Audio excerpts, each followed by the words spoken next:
एक बड़ा ही सुंदर प्रसंग पढ़ने को मिला। एक वृद्ध थे, हनुमान जी के बड़े उपासक थे, निष्ठावान श्रद्धावान उपासक थे। एक बार ट्रेन में जा रहे थे, किसी ने कहा शादी है, चलो विवाह समारोह में। अब चलने को तैयार हो गए। विवाह समारोह था, सब लेकर गए उनको अपने साथ। अब वृद्ध तो वृद्ध ही होते हैं, जवान मिलकर आपस में बातें कर रहे थे। अब इनका मन नहीं लग रहा था। इनका नित्य का नियम था सुंदरकांड करने का। सुंदरकांड का पाठ होता है ना, कई लोग नित्य करते हैं। हम उनसे पूछते हैं कैसे हो जाता है। कहा महाराज शुरुआत में 2.5 घंटे लगते थे, अब तो मुश्किल से 45 मिनट में हो जाता है। सुंदरकांड भी ऐसे ही है, जिनका नियम बन जाता है ना, वो जल्दी से याद हो जाता है, बड़े सुंदर नमूने से नित्य करते हैं। अब शादी में जा रहे थे, वह वृद्ध थे, ट्रेन में बैठे थे। अब ट्रेन में चल रही थी एसी। अब कोई वृद्ध हो, एसी चले तो शरीर को ठंड लगने लगती है। अब कम भी नहीं करा सकते थे, कम कराएं तो किन्हें गर्मी लगती थी। जो जवान थे ना, उन्हें क्या लग रही थी? गर्मी। अब इन्होंने कहा भगवान तेरे ही भरोसे हैं, हनुमान जी के आश्रित होकर बैठ गए। अब थोड़ी देर तो बैठे, पर 2-3 घंटे बाद विचार हुआ बहुत ठंड है, यहाँ बैठना उचित नहीं है, बीमार हो जाऊंगा। ऐसा सोचकर वह चक्कर लगाने के लिए कैबिन से बाहर आ गए। तो आपने देखा होगा कैबिन के पास, एक कैबिन से दूसरे डब्बे में जाने के लिए एक रास्ता होता है छोटा, बीच में बाथरूम होते हैं। अब इन्होंने कहा दूसरे कैबिन में भी ऐसी है, क्या करूं, बहुत ठंड है, शरीर को गर्मी मिले। ऐसा सोचकर उन्होंने क्या किया, जो गेट था ना, वो गेट खोल दिया।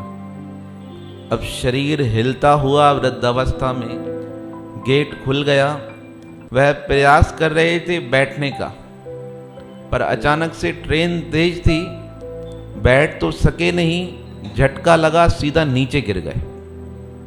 अब चलती ट्रेन से नीचे गिरे हैं। किसी ने देख लिया, वह भागता हुआ अंदर गया और चैन पुलिंग की, चैन खींचते हैं ना रोकने के लिए, उसने जल्दी से चैन खींच दी। कहा कोई वृद्ध गिर गया है, कोई वृद्ध गिर गया है। किनके सज्जन थे, किसके साथी थे, सबने इधर उधर नजर दौड़ाई तो देखें बाबा जी तो है ही नहीं। उससे पूछा क्या हुआ, कहाँ गिरे?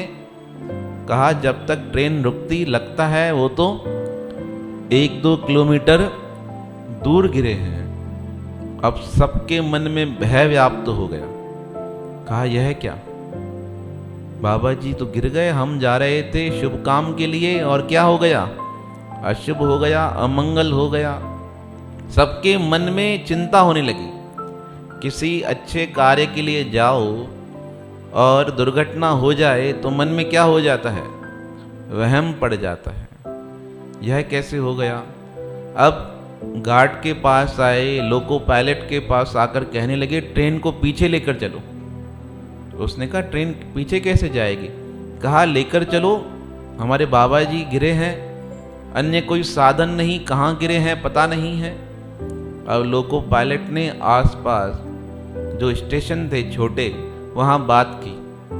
अब वहाँ से छोटी गाड़ियाँ चलती हैं, आपने देखी होंगी, वो लोग जांच करने जाते हैं पटरियों की।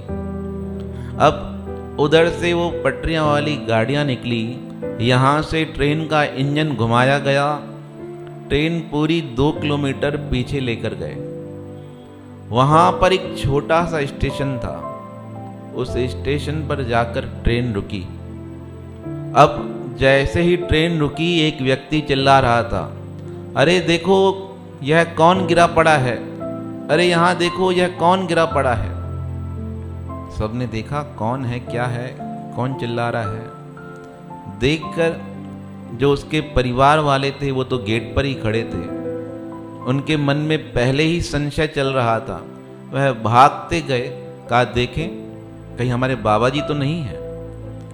वह दौड़कर देखने गए तो घायल अवस्था में उनके बाबा जी गिरे पड़े थे, प्लेटफार्म पे लेटे पड़े थे। हाथ लगाया, कहा बाबा। हाथ लगते ही बाबा जी की नींद खुल गई। देखकर कहा क्या हुआ, तुम सब क्यों उतर गए हो?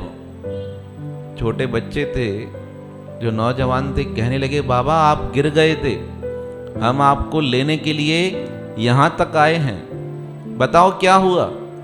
और सबसे बड़ी बात, आपको खरोच तक नहीं लगी, आपको ना हाथ पे लगी है ना कुछ हुआ है। हम चिंतित हो गए थे। जिस व्यक्ति ने गिरते हुए देखा था वह दौड़ते हुए आया, कहा यह तो चमत्कार है, रत्ती भी नहीं लगी, थोड़ा भी नहीं लगा, हुआ क्या? उस समय बाबा जी ने एक बहुत अद्भुत बात बताई। कहा जब मैं गिरा ना, मेरे साथ एक अलौकिक घटना हुई, एक दिव्य चमत्कार हुआ, जिसे देखकर मैं ही घबरा गया। लोग कहने लगे बताओ तो सही क्या हुआ। तब वह वृद्ध कहने लगे मैं गेट तक आया, मैं गेट खोल रहा था, मुझे लगा सूरज का ताप मिले, गर्मी मिले, यह सोचकर मैंने गेट खोला। अब गेट खोलते ही शरीर कमजोर था, मेरे हाथ से गेट छूट गया और वह गेट पीछे से मेरे बैक पर लगा और मैं दोनों हाथों के बल गिरा पटरियों पर। मैंने विचार किया अब तो मेरी जीवन लीला समाप्त, और गिरते ही मैंने प्रभु से कहा रक्षा करना।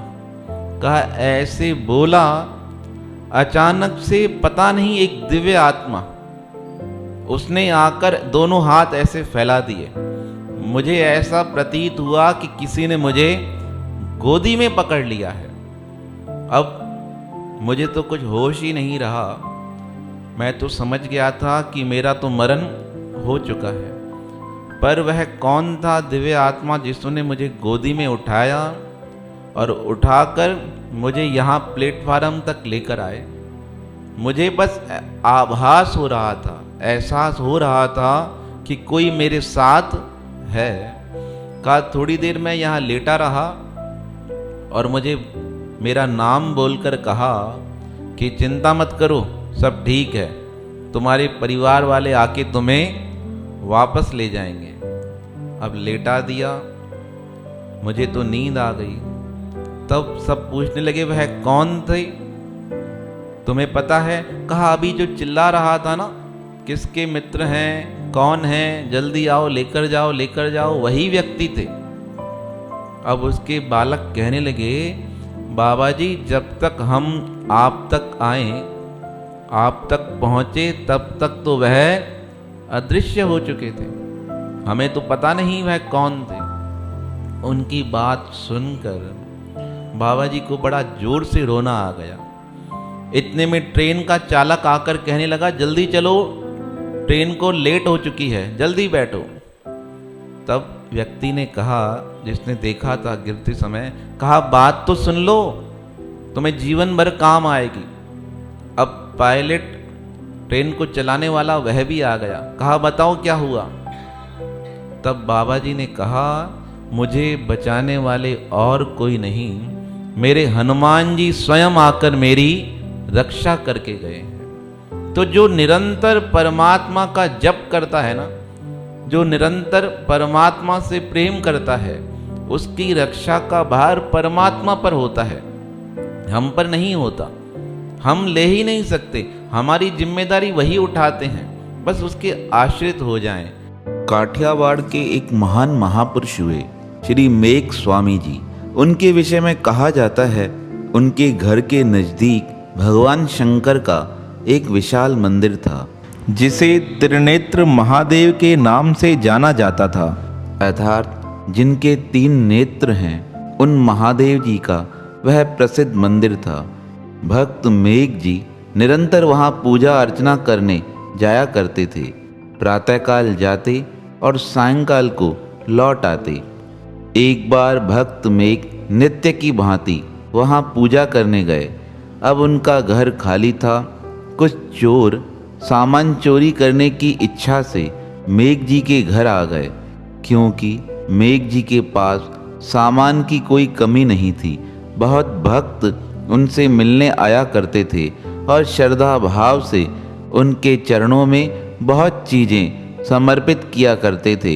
अब चोरों के मन में कामना जागृत हो गई, इस संत के घर से अगर सामान चोरी कर लिया तो किसे पता नहीं चलेगा, और अगर हम पकड़े भी गए तो संत जी हमसे कुछ कहेंगे नहीं। यह सोचकर चोरों ने जैसे ही मेघ जी के घर से सामान चोरी किया, एक चादर में वह सारा सामान बांधकर जैसे ही घर से निकलने लगे, वह हैरान हो गए।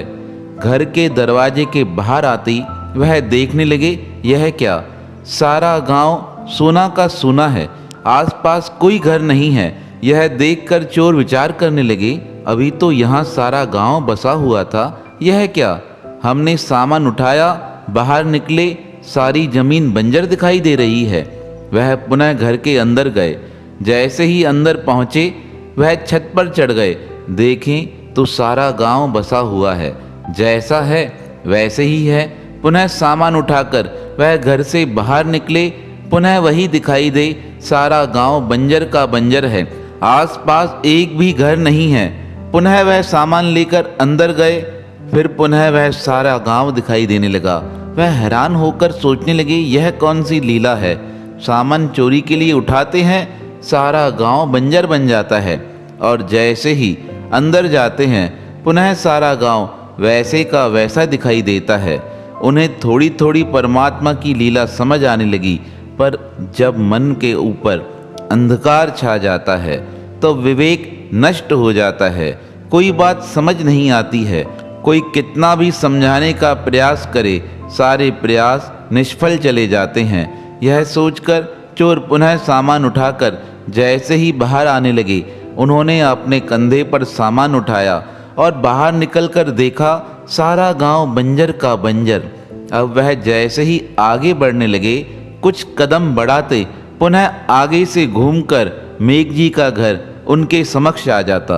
वह दूसरी तरफ जाते, पुनः उन्हें मेघ जी का घर दिखाई देता। अब तो वह हैरान होने लगे, उनका माथा चक्कर खाने लगा। ऐसा करते करते शाम होने लगी। इतने में मेघ जी अपने घर आने लगे। जैसे ही मेघ जी को घर आते देखा, उनका विवेक भी जागृत होने लगा। वह पुनः घर के अंदर चले गए, सामान एक तरफ फेंक दिया और मेघ जी के चरणों में गिर इस प्रकार कहने लगे, हे महात्मा, हमें क्षमा करो, हमसे बड़ा अपराध हुआ है, हम चोर हैं, हम आपके घर सामान चोरी करने आए थे, पर यहाँ की लीला देखकर हम चकित हो गए हैं। आपके घर में ऐसा कौन सा जादू है जो आपका पूरे का पूरा घर यहाँ से वहाँ घूम जाता है। हम बाहर निकलते हैं, सारा गांव बंजर हो जाता है, हम अंदर आते हैं, सब कुछ ठीक हो जाता है। हम जैसे ही सामान उठाकर जाने लगे, आपका घर हमारे साथ चलने लगा। यह सुनकर मेघ जी के आंखों में आंसू आ गए। मेघ जी रोते हुए कहने लगे, ये मेरा चमत्कार नहीं है, यह परमात्मा का चमत्कार है। तुमने जो सामान चोरी किया है वह भी मेरा नहीं है, यह तो भक्तों के द्वारा मुझे प्राप्त होता है और गरीब दीन नारायणों की सेवा में समर्पित हो जाता है। तुम यह चोरी का कार्य क्यों करते हो? तुम आज से प्रण ले लो कि तुम चोरी नहीं करोगे। मैं सच कहता हूँ, परमात्मा सदैव तुम्हारी सुरक्षा और रक्षा करेंगे। मेघ जी के वचन सुनकर चोरों ने अपना चोरी का कार्य त्याग दिया। अब तो वह भक्त मेघ जी के शिष्य बनकर उनके साथ ही रहने लगे। पर इस अद्भुत चमत्कार का प्रभाव सारे गांव पर पड़ा। अब तो सारे गांव वाले आकर भक्त मेघ जी के शिष्य बन गए। सबको मेघ जी ने एक ही उपदेश दिया, जो अतिथि हमारे गांव में आए उसका सम्मान करो। घर आए अतिथि का सम्मान भी परमात्मा का सम्मान है। इस प्रकार वह निरंतर परमात्मा के भजन में लगे रहे और अंतिम समय परमात्मा को याद करते करते परमात्मा के श्री चरणों में उनका शरीर परमात्मा में ही लीन हो गया। तो ऐसे भगवत भक्त श्री मेघ जी के पावन चरणों में हमारा बारंबार प्रणाम है, प्रणाम है, प्रणाम है।